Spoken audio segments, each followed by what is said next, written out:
Hello and welcome to today's training. My name is Chase, and today we're going to be talking about planning your approach as a sales rep, right? In our 7-step process, right? The first step is planning approach. And basically, what that means is we want to have a plan of action before, right? We want to aim before we shoot, we want to sharpen our sword before we swing. So, planning approach is one of the most important portions of your strategy, because it is the overall encompassing strategy of your knock. So basically what I want to do, I'm going to go ahead and share my screen here real quick, and what we'll look into is the Discord server. You should be able to see a planning approach section, and we'll go ahead and just add our notes here, right? Just keep all the good stuff here in one place. So basically, in planning approach, we're going to want to set the tone before we knock, right? Basically, like, know your goals for the day. If you're planning to hit 100, 150 doors, your conversations, 30 conversations, writing your stuff down on a notepad, or just making sure all your materials are readily available. Phone is charged, you have your charging battery packs if you need be. But planning your day out and having an approach and executing on your plan really makes all of the next steps possible, right? So they say, set a foundation that's built out of stone and not sand. And this is exactly what that is, right? If we jump into, breaking preoccupation, knocking, our pitch, objection handling, all of that is great, but with a good setting, fosters great growth. It's like, good soil, good foundation. So know your goals. What's your the ideal outcome for each door? What are you looking to learn today? Especially if you're breaking into the next steps of the training, right? When we get into breaking preoccupation or your pitch, tonality, body language, when you are planning your approach, you should be engaged in what your actionable item is, right? We don't want to be swinging from the hip every single time we have a conversation at the door, right? We want to come in prepared. And it's the difference of collecting a no from somebody, right? An objection, and then no, KNOW, knowledge that you get from that conversation. So you always want to be planning that as well. So what is your ideal outcome for each door? And then your pre-knock mindset checklist, right? You want to be cool, calm, collective, curious, So basically leading with that. When you're calm, you stay curious, you're there to discover with the customer if this is something that's going to benefit their situation, and you're confident that you can actually provide a good outcome, then it just sets the tone for a healthy conversation. Because when you have confidence that you can actually execute on something of value for somebody, here in sales, we're serving our clients, right? So we want to plan our approach effectively, have a pre-knock mindset checklist, and just set your tone. This especially comes important after midway through the day. You start hitting 2 p.m., 3 p.m. and mid knocking section. You want to make sure that you set your tone, your mind. You plan your approach at every single door to make sure that you are swinging precisely, right? If you go into battle with a dull sword, or if you try to chop down a tree with a baseball bat, right, you don't have an effective tool to get the right thing done. So what you want to avoid is, obviously, if you fall into a state of not planning your approaches, then you're just a machine gun sprayer, right? You're playing the numbers game, hopefully something clicks, when in reality you want to be a master of your own system and process. You want to know exactly why you succeeded or exactly why you failed. And if you are in a period where you do not know, then that's a lack of planning and a lack of preparation. And we either need to train on that, we need to talk to the management, but we definitely need to be in a period of being like, hey, this is the reason why I didn't get the set. They had a really great objection, X, Y, and Z, and this is how I responded to it, and it just didn't, work. Or, not everybody's going to be qualified for our programs, but, we also want to be honest with ourselves and realize that we host the environment for the conversation. So if a person believes, basically by the way we present ourselves, that we know what we are doing, then if at all they believe that we could provide some sort of value, they're at least going to be curious in having a conversation if they trust you, right? Because you create that environment, they feel safe. But at the same rate, we know exactly why, which is why it's important just to, plan all this out. Now, tips on awareness as well. So planning your approach when you're out there, you do want to be effective with the time that you're spending out in the neighborhoods, right? So when you're knocking on a house that maybe has a lockbox on it, like it's for sale, probably not a great idea to do. Houses that have a lot of trees all over the roof, you want to look for vehicles in a driveway because it shows that, people are home. If there's oil stains in the driveway or whatnot, then it means that people usually park there and they might be gone. So if we're just trying to be effective with our time, know that to hit 100 doors per day, that's going to be about 3 minutes per door that you have to hit that in a 5-hour time window. And that's not taking breaks or lunches, throughout the day. So 5 hours a day, 100 doors a day, 3 minutes per door is going to be the rough average. Obviously, if you know that nobody's going to be there, then we can go ahead and track that home as vacant or whatnot, and move on to the next door. So basically just keeping an eye on whether or not it's going to be a good fit for solar as well. Keep a lookout for like good south-facing roofs. The benefit of canvassing is that you really get to choose where, you're canvassing and what houses you're qualifying your customer, rather than getting a random lead online. And they have trees everywhere. They don't have a roof that qualifies, and there's nothing that you could have done even if they wanted it. So that's the benefit of canvassing. And then route planning. So making sure that you have an overall game plan for your day and the route that you're going to hit in the area. You do want to methodically get to know your neighborhood.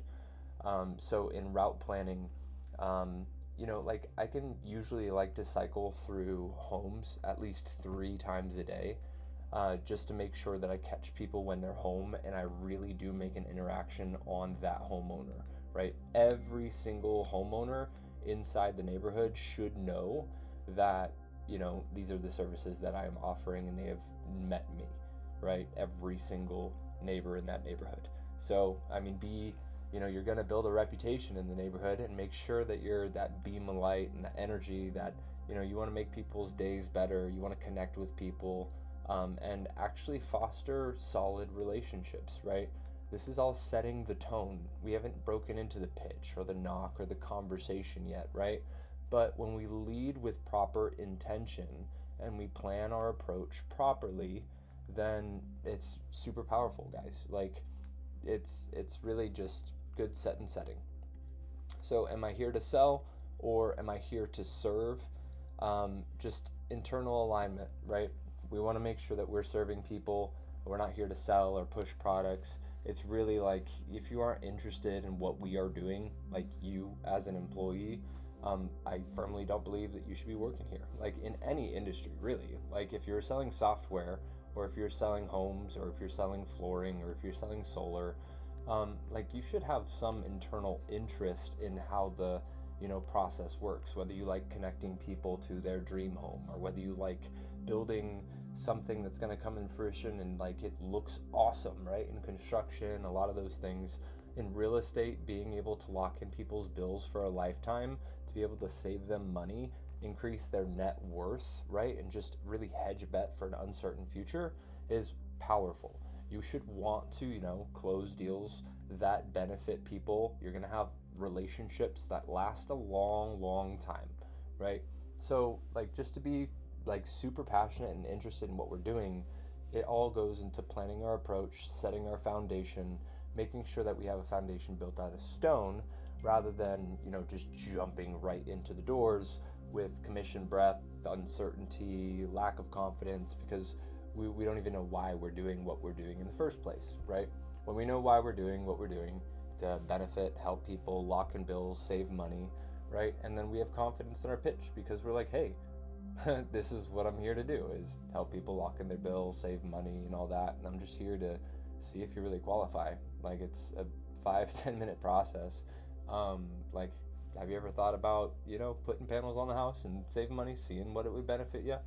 Like, just having genuine conversations with people, that's what the job's about, right? You can be extrovert, you can lean into your personality, you can be contemporary, all that, but you have to foster a good relationship and a good connection, right? And be real with people. Treat them like you know them, right? So, because really people, like, we're all human beings, right? You have a brain, you have eyes, you have a human experience, you live in the same earth that we do. So just to be able to connect with people on that basis, it's powerful, people like it. So basically that is planning approach. The next thing that I do want to share is going to be this law of averages video. So I'll go ahead and put this on real quick and then basically conclude with today's training. So here it is.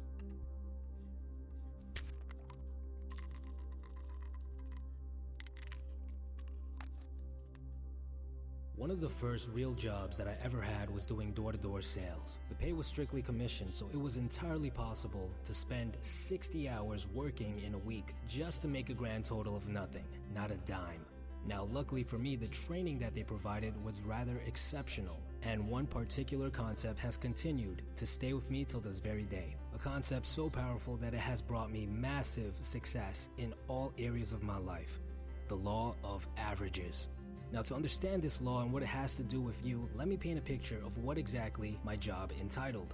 I sold telecommunication services. Think TV, internet, and home phone. I would spend the majority of my day knocking on doors looking for potential buyers. There were 3 categories of people that I would meet throughout the day. The first was the most common. They were the hard-nosed customers. They loved their current provider. They had no issues with them, and they did not want to hear your pitch. They were the same ones to chase you off their porch with their surprisingly large collection of pit bulls. True story, by the way. Now, only the best of the best salesmen could get them to buy. And even then, the rate of success would be extremely low. These guys made up about 80% of all consumers. Next up were the medium difficulty consumer. They were much less common than the hard consumers, and they made up about 10% of the consumer base. They were indifferent about their provider. They didn't love them. At the same time, they didn't really hate them either. There would always be 1 or 2 things that they wish could be improved upon, but for the most part, they weren't really looking to buy. However, they were willing to listen. The best of salesmen could close a decent amount of these guys, while the moderately good salesman could also grab a couple. But if you were new to the game, you'd have a pretty hard time making the sale. And finally, there were the easy consumers. They were extremely rare, but they were straight out buyers. They were already having issues with their providers and were considering on changing but never really got around to it. If you as a salesperson were to find these people, no matter how bad of a salesperson you were, you basically had a sale. All you had to do was not screw up the paperwork, and the chances of finding these was about 1 in 100. Now, the law of averages states that the likelihood of certain events evens out if the frequency is increased, which meant that if I spent an entire day bumping into only hard-nosed consumers, I was not to get discouraged, because if I kept on knocking, I would eventually bump into an easy consumer, and this was very often than not the case. There's even one particular day which I remember extremely vividly. I had just finished training, and I was finally out on the field on my own. I was in this humongous apartment complex with about 15 floors and over 300 doors. I spent 10 hours that day knocking on doors, getting yelled at left and right. In my head, I was thinking, law of averages my ass. It's all about the territory and the price of the product and the weather outside. You know what? I'm gonna prove them wrong. I'm gonna finish knocking on all the doors, and I'm gonna show them that the law of averages is a hoax. And when I got to the very bottom of this 15-floor complex, the last 3 doors, guess what? Were all easy customers back to back. They were practically begging to be switched over. I remember going home that day baffled by the power of the law of averages, and over the years working there, it only became more and more ingrained into my mindset. Now, what does the law of averages have to do with you? You don't do sales. Well, no matter what your goal is, you're gonna bump into a large majority of hard rejections. a couple of indifferent rejections, ones that if you're skilled enough, you can win over. And once in a blue moon, you're gonna bump into some opportunities that are literally just waiting for you to show up at their doorsteps.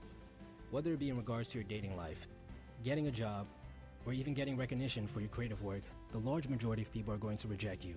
What you have to keep in mind is, the more times you take action, the more times you get rejected, the closer you are to finding those who are excited to actually work with you. So if you want a girlfriend, you gotta go out there and approach more women. If you want to get a decent job. All right, so the law of averages.